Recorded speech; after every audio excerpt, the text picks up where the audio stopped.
The world gasped. The newsrooms buzzed with an intensity rarely seen, as journalists scrambled to verify the shocking announcement. People everywhere were glued to their screens, their faces a mix of disbelief and astonishment.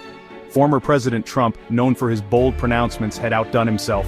His speeches had always been a blend of controversy and charisma, but this time he had taken it to a whole new level. His latest proposal? The United States would assume control of Gaza. This was not just another headline-grabbing statement, it was a declaration that sent ripples through the international community. Not just that, but all Palestinians residing there would be relocated. The implications of such a move were staggering, affecting millions of lives and altering the geopolitical landscape. This wasn't a late-night tweet, prone to deletion. It was a meticulously planned announcement, designed to capture the world's attention and provoke a reaction. This was a carefully orchestrated statement, delivered with Trump's signature swagger. He stood at the podium, confident and unyielding, as he laid out his controversial plan. The international community, still reeling from the ongoing conflict in Gaza, was left speechless. Leaders around the world were caught off guard, scrambling to respond to this unexpected development. The audacity of the idea was breathtaking. It was a proposal that defied conventional diplomacy and challenged the status quo. Trump, with a wave of his hand, seemed to dismiss decades of complex geopolitics. His approach was as direct as it was controversial, leaving many to wonder about the feasibility and consequences of such a plan. He proposed a solution as blunt as it was unexpected, a solution that seemed to ignore the intricate history and delicate balance of the region, a solution that raised more questions than it answered. Analysts and experts were quick to dissect the proposal, pointing out the numerous challenges and potential pitfalls.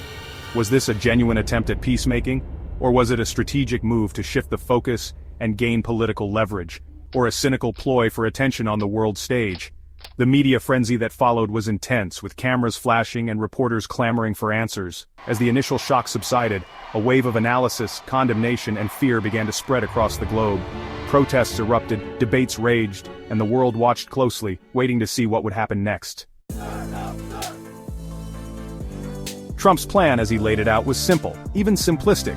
Gaza, ravaged by conflict and humanitarian crisis, would be reborn, but not for the Palestinians.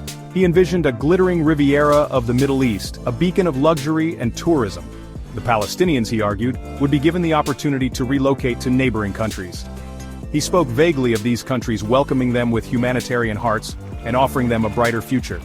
Details, however, were scant. How would this mass relocation be funded? What about the Palestinians' right of return, a cornerstone of any peace agreement? These questions hung heavy in the air, unanswered. The backlash was swift and fierce. Palestinian leaders, already grappling with a humanitarian catastrophe, denounced the proposal in no uncertain terms. This was ethnic cleansing, they cried, a blatant violation of international law and a callous disregard for their right to self-determination.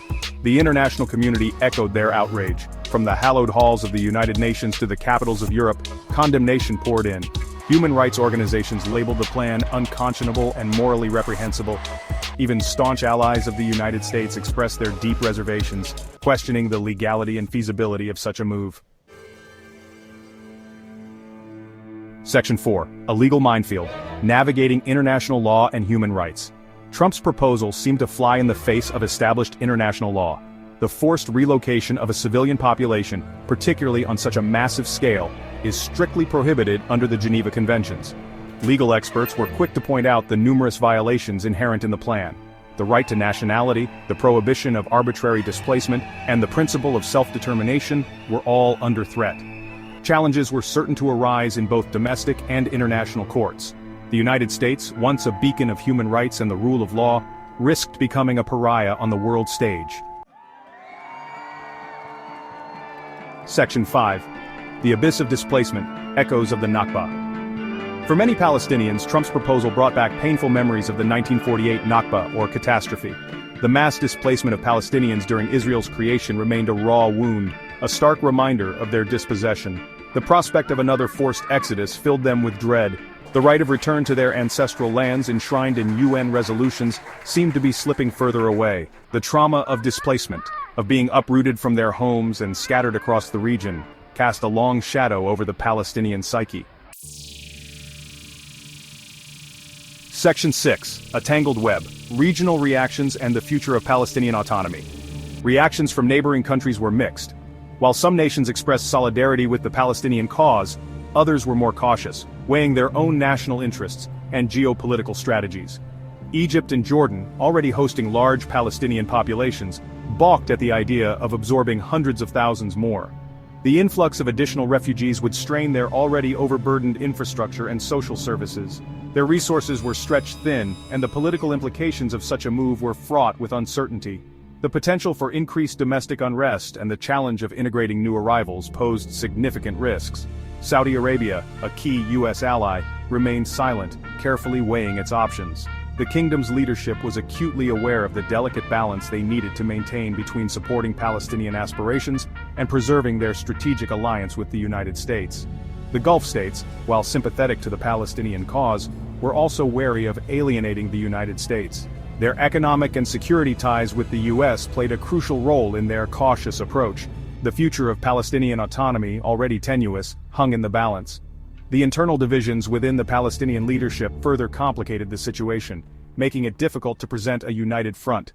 Was this the death knell of the two-state solution, a concept already on life support?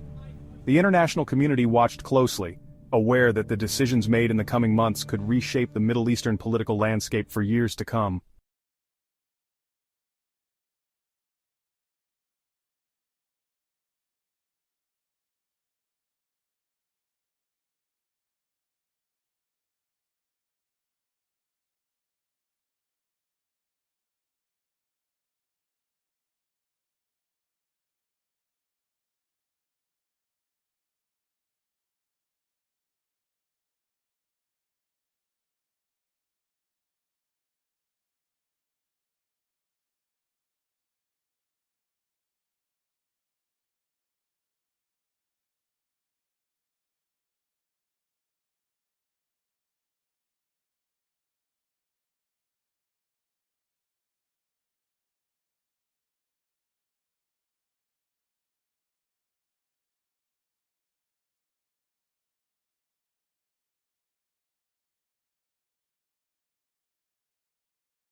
Was now a matter of intense speculation and concern.